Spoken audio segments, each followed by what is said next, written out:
farko kai updating WhatsApp ɗinka har sai ya koma kamar haka yanda kuke ganin na a gaban screen hakan nan, sai ya koma yanda kasan cikin na iPhone ne hakan nan.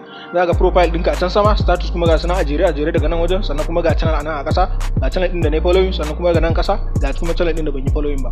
So sai ya nuna maka haka shine WhatsApp ɗinka ya riga da ya yi updating, wato ya zama updated kenan. So domin searching channel ɗin da kake so za ka yi searching, sai ka taɓa wajen wannan plus ɗin, in ka taɓa shi hakan nan sai ka taɓa find channel, option da za su nuna maka kenan.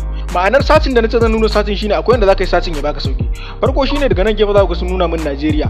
Idan har kasar da kake ba Najeriya ba, kamar yanda a views na bidiyo na ina ganin wasu ba 'yan Najeriya bane ba, sai ka taba nan wajen Najeriya, sai ka saka kasar da kake.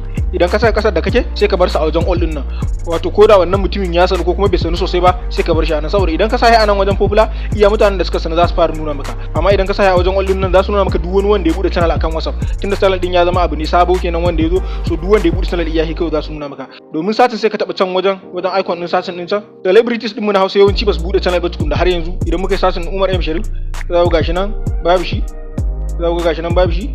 Haka zalika idan muka yi satin din Nuremi Inuwa za ku gashi nan Nuremi Inuwa ma babu shi, amma irin su kaman Mark Angel za ku ga duk akwai su Mark Angel. Idan ne satin din Mark Angel za ku gashi nan ya fito Mark Angel Comedy. Idan ka shiga za ka ga duk abubuwan da suke fasawa akan channel din su. Za ku gashi nan wannan dushi da bidiyo kan da suke fasawa, so ba zan yi download da bata data na ba, amma dai haka shine yanda za ka yi searching.